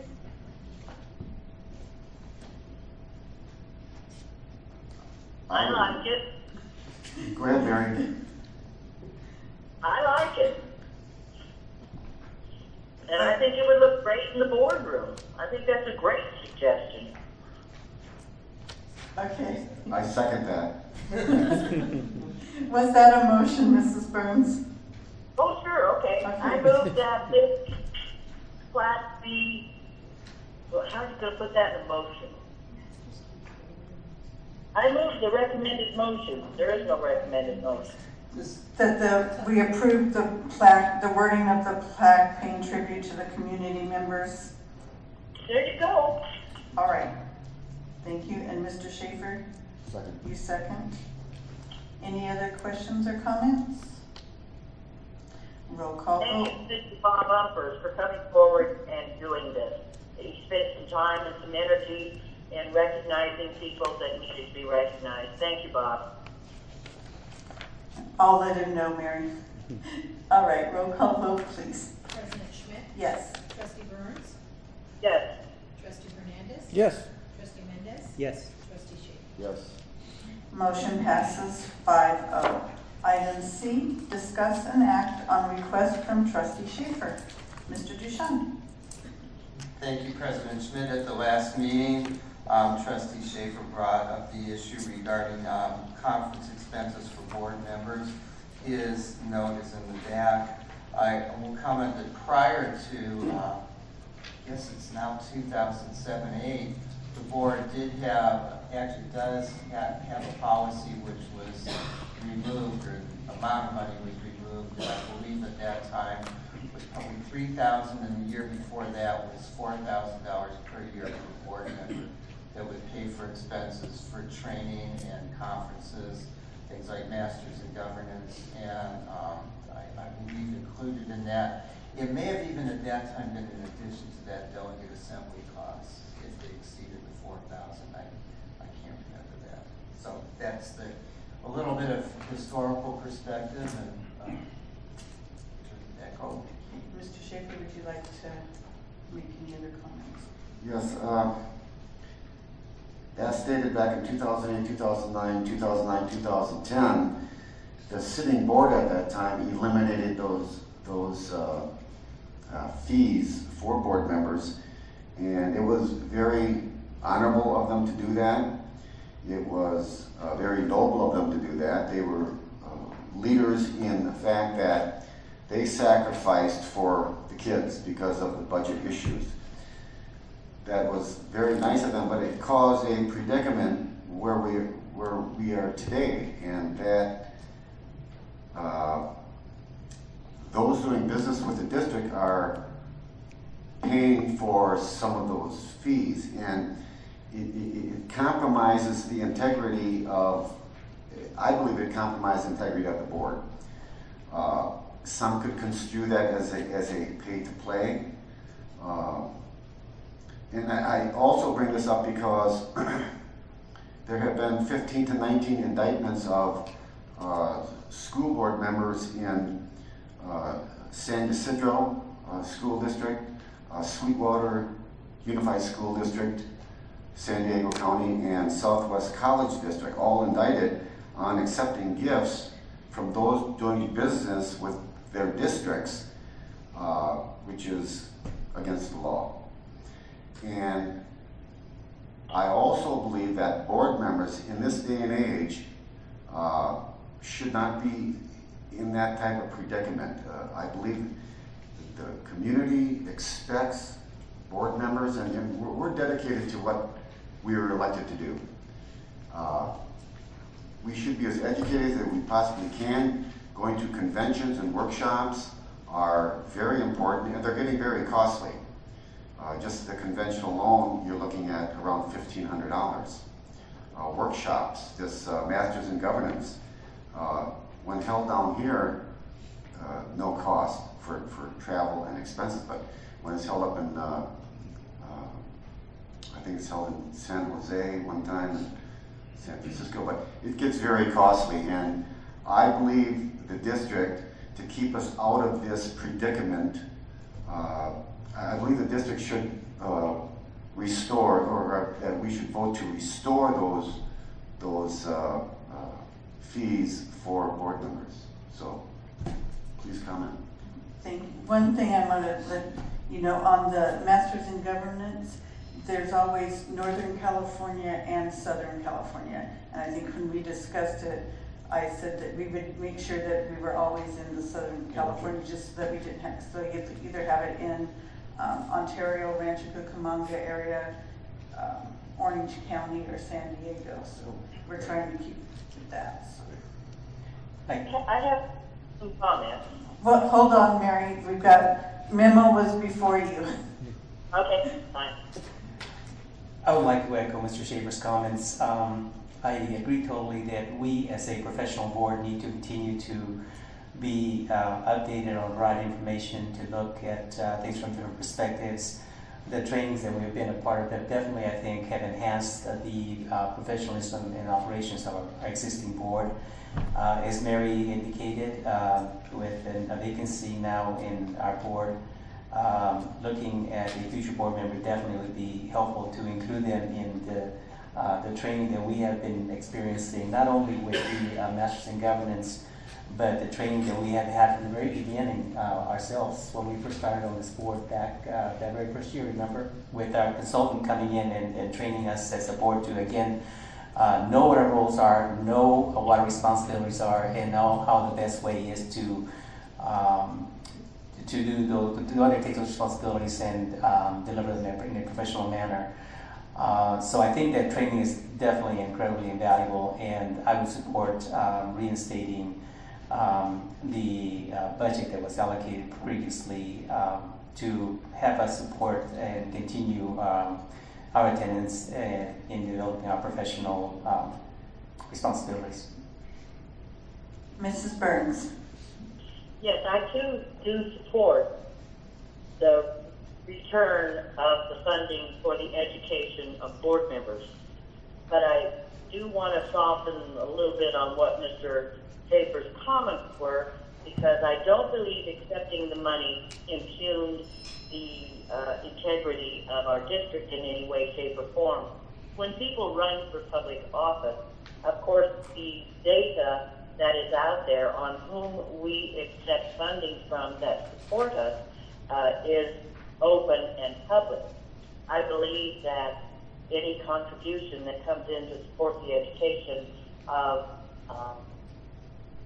board members it doesn't matter if it comes from somebody that we do business with, because clearly there are donations that come in for candidates, and it doesn't impugn the integrity. Most people that get elected to the board have enough common sense to recognize that $200 didn't buy my vote, nor do I believe that supporting from a company has been unethical in any way, shape, or form. It's important that our board does stay educated, and yes, I will vote yes on going back to a number that you guys agree is appropriate for education of board members, specifically new board members. I'm done. Thank you. Any other comments? Do we have any motion? I make a motion that we accept the, or that we restore the funds eliminated during the 2008, 2009, 2010 fiscal years. Funds to be used for conferences, workshops, for board members. And do you have a dollar amount you were thinking? What was it before? It was I'm not sure what year.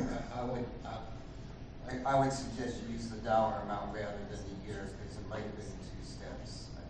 It was original. What, Mary? You want to make sure that Memo has enough for delegate assembly. He has to go to more than 2.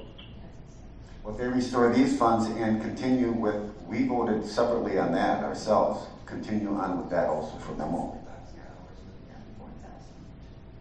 Only to be spent on conferences, workshops, training. Thank you. Okay. I'll second. We have a motion by Mr. Schaefer, a second by Mrs. Burns. Roll call vote, please. President Schmidt? Yes. Trustee Burns? Yes. Trustee Hernandez? No. Trustee Mendez? Yes. Trustee Schaefer? Yes. Motion passes 4-1. Item D, approve submittal of the 2013-2014 consolidated application. Ms. Marino. The consolidated application is required by the California Department of Education to be submitted for application of specific funding sources. The application also certifies that we will meet all of the legal and program assurances that are attached to all of those programs as well. This year's application requests funding for 4 categorical programs: Title I program, Title II, Title III, and the state EIA compensatory and EL funding sources. In addition, this document certifies protective career certification, private school certification, the ranking of schools for Title I and EIA funding. It also it has a new time accounting form that we can submit and see if it's going to be something that we can implement. We're going ahead and approving that certification through this application, and we're going to take a look at it before we actually go into that time accounting process. The initial application submitted, but we do not have final appropriations yet. We get that probably after Christmas is when we get the appropriation on the funding. It talks about funding for the 16 elementary sites that receive Title I, as well as all of the sites who receive economic aid. Administration recommends the board approve the submittal of the 2013-14 consolidated application. Move for. Thank you. Move for Ms. approval. Marino. Have a motion? Second. And a second. Any questions or comments? Roll call vote, please. President Schmidt? Yes. Trustee Burns? Yes. Trustee Hernandez? Yes. Trustee Mendez? Yes. Trustee Schaefer? Yes. Motion passes 5-0. Item E, review and approve 2013-2014 single plans for student achievement. Make a motion to approve the single plan for student achievement. I have a motion by Mr. Schaefer, a second by Mrs. Burns. Questions or comments? Roll call vote, please. President Schmidt? Yes. Trustee Burns? Yes. Trustee Hernandez? Yes. Trustee Mendez? Yes. Trustee Schaefer? Yes. Motion passes 5-0. Item F, approve lease purchase of Hasler Neopost mail equipment. Mrs. Ford. Make a motion to approve the lease purchase of the Hasler Neopost mail equipment. Second. Have a motion and a second by Mr. Hernandez. Roll call vote, please. President Schmidt? Yes. Trustee Burns? Yes. Trustee Hernandez? Yes. Trustee Mendez? Yes. Trustee Schaefer? Yes. Motion passes 5-0. Item G, adopt resolution number 2014-01, levying special taxes. Mrs. Ford. Make a motion to approve or adopt resolution number 214-01, levying special taxes. Second. Have a motion and a second. Roll call vote, please. President Schmidt? Yes. Trustee Burns? Yes. Trustee Hernandez? Yes. Trustee Mendez? Yes. Trustee Schaefer? Yes. Motion passes 5-0. Item H, adopt resolution number 2014-03, emergency resolution to replace the HVAC units at Pedley Elementary School. Mrs. Move for Ford. approval. Second. Have a motion and a second. Roll call vote, please. President Schmidt? Yes. Trustee Burns? Yes. Trustee Hernandez? Yes. Trustee Mendez? Yes. Trustee Schaefer? Yes. Motion passes 5-0. Item I, adopted a second reading new board policy and administrative regulation 5113.1, chronic absence and truancy. Mr. Trujillo. Move for approval. Second. Have a motion and a second. Roll call vote, please. President Schmidt? Yes. Trustee Burns?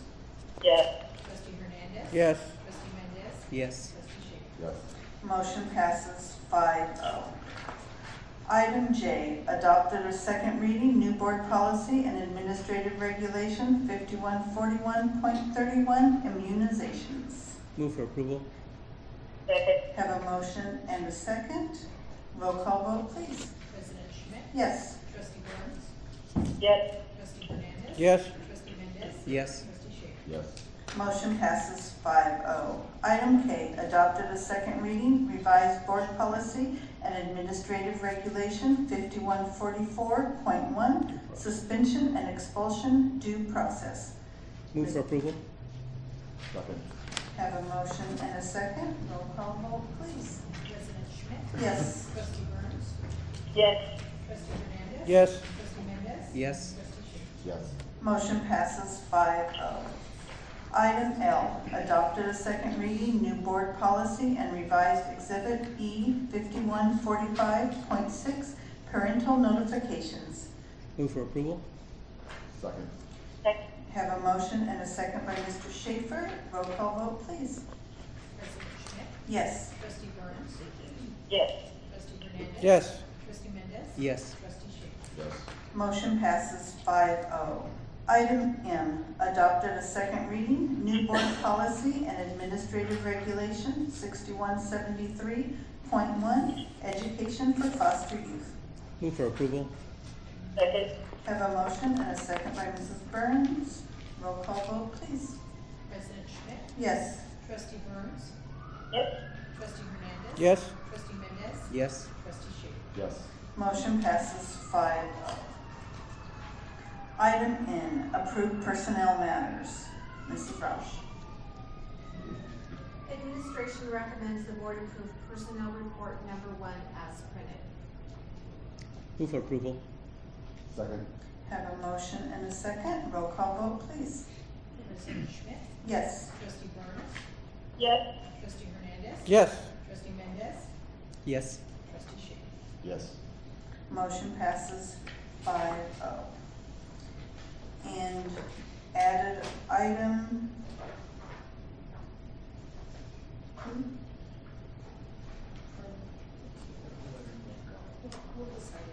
All right. All right, so we have an emergency item regarding Mrs. Burns' resignation. As Mr. Duchamp stated, we have a couple of choices to decide between. A, we can vote to have an election that would be a special election, and members of the community would then go to the register of voters and there would be an election held. Or we can decide to appoint someone, at which time we would ask the administration to distribute applications, and then at either the first or second board meeting in August, we would interview per se and appoint a new trustee for Area 3. Could I comment? Yes, you may. To me, it looks like the decision is are you willing to spend $60,000, or is this board capable of making a quality selection of a good citizen to replace me? To me, I think it would be a waste of money to go through the process of election. There's only a year left on my term. Well, it's a year, and by the time somebody's appointed, it would be 1 year. So to spend $60,000, I think would be frivolous when this board is capable of making good judgment, and it doesn't do anything any more than possibly give them a leg up as an incumbent. That's it.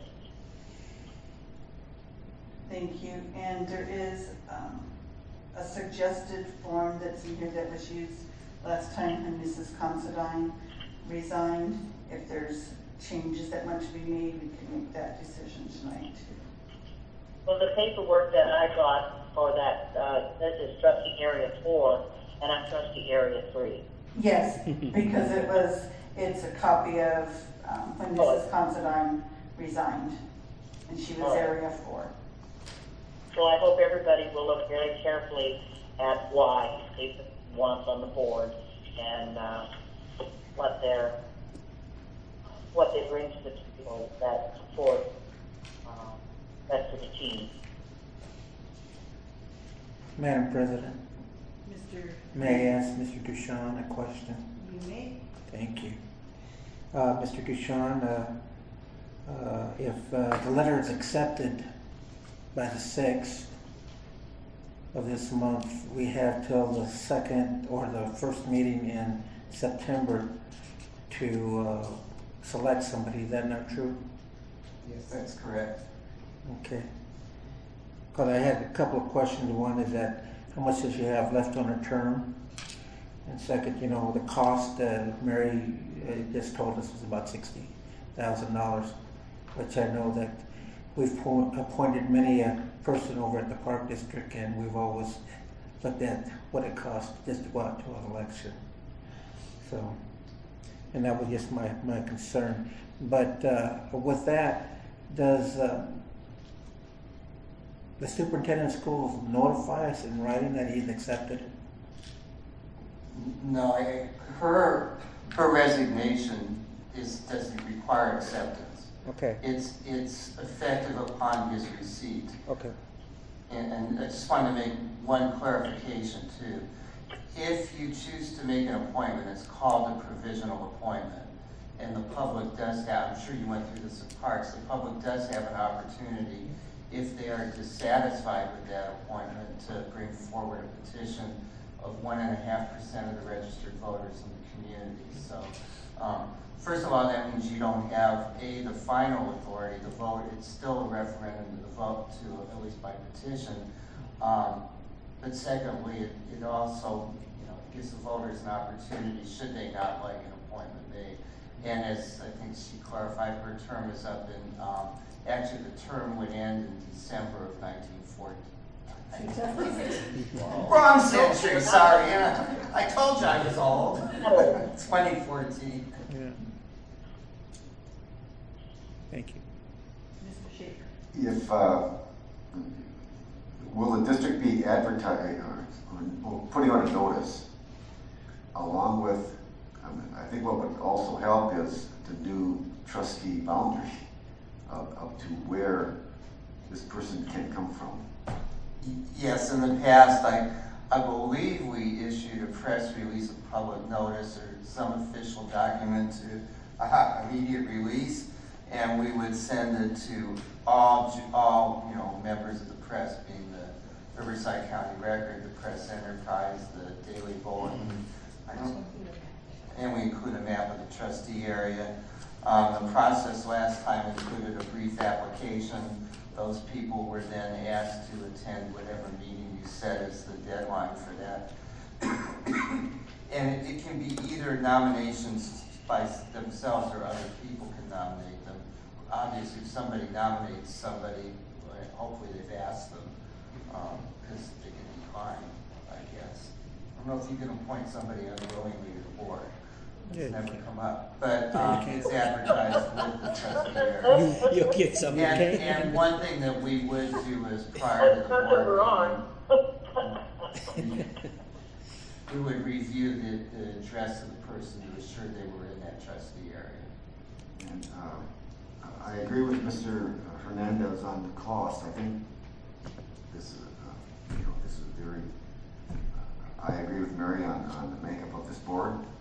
That we can, if we can save the money, I look forward to that.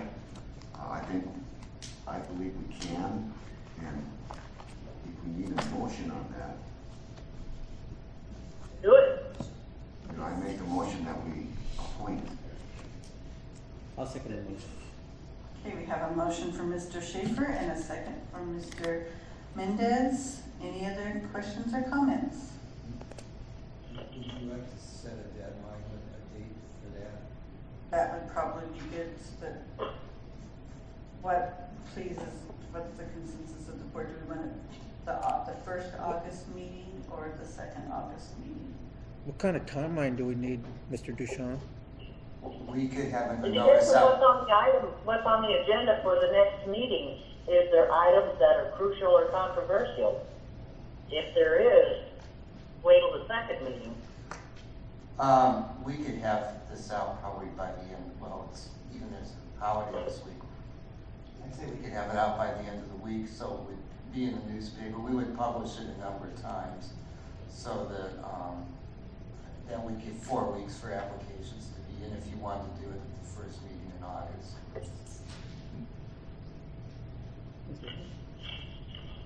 I think that's a great time.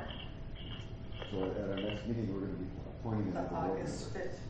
For applications to be submitted, probably like the Thursday prior, because the registrar would have to check the address and then have them come to the board meeting if the address is, there's no other screening that would be done.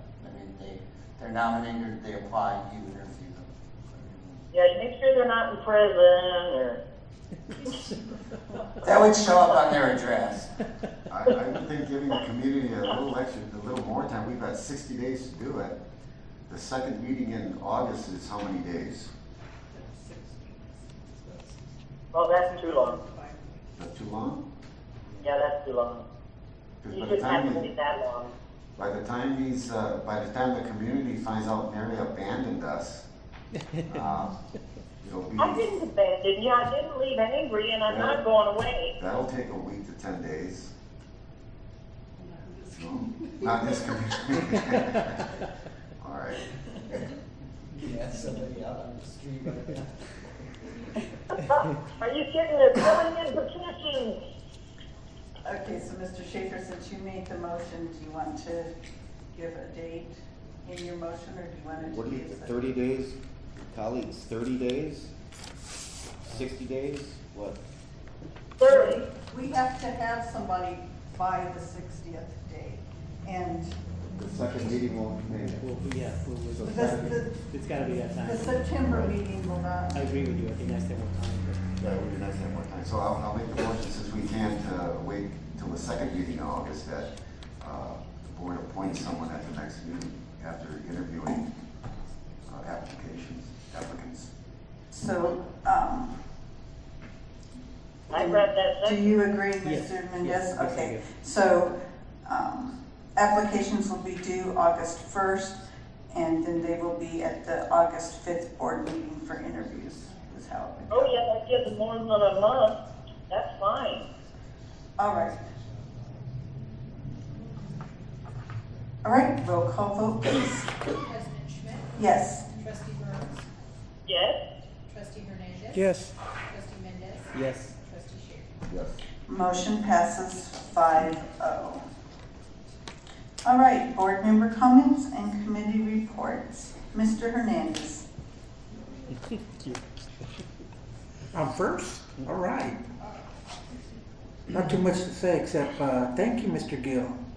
I appreciate your professionalism and the opportunities you've given me to learn and ask a lot of questions.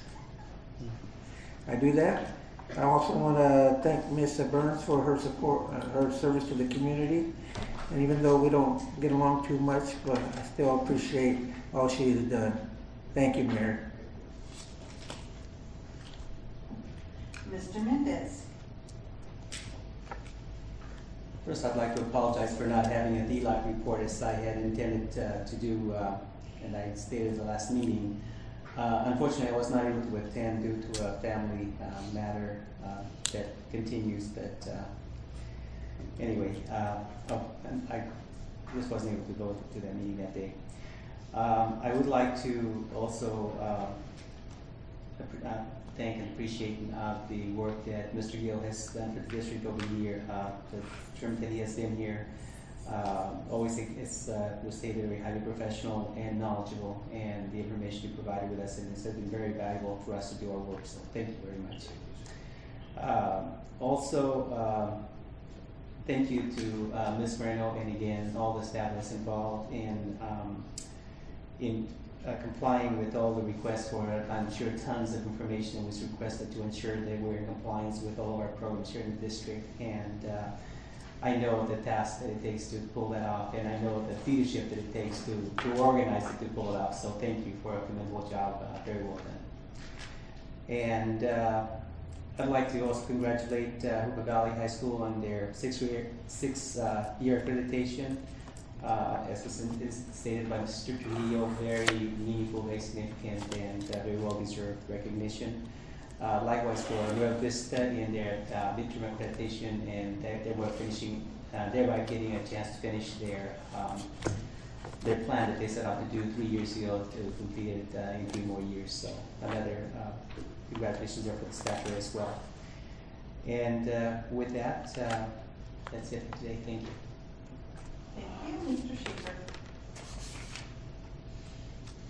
I'd like to thank Mr. Umfras for sticking in all these meetings to get that plaque done and honoring those soldiers that will remain in our hearts forever. Mr. Gill, thank you for serving our country. Thank you for serving this district. Hope to see the Packers beat the Steelers in the Super Bowl again. Mary, thank you for what you've done for the community and for this district. Every time I see a yellow bus, CNG label on it, I think of Mary Burns, and you will be missed. And Godspeed to you and your husband. Thank you very much. Mrs. Burns. Hey, Brian, don't plan on missing me too much. I'm about to put an item on the agenda. Guess what it is? You're right. How do you know? You're psychic. Hey, yes, I'd like to have an item on the next agenda, and it's a resolution. The way that our district got into CNG is there was a bunch of health studies and things that, of course, an environmentalist had active use of. And we created a resolution. And the resolution was to support the purchases of CNG buses. That started the process for me to start seeking the money. Well, now I'd like to have on the next agenda for a vote a resolution to support the concept of purple pipe. I don't care what you call the resolution, but the purpose is to save education dollars by not spending it on drinking water to throw on football fields. So anyway, I'm asking for a resolution that I don't even get to vote on. That's having an awful lot of confidence in this board of having common sense. So that's my board member request for an item on the next agenda. And I'd like to tell the entire board, thank you. Each one of you have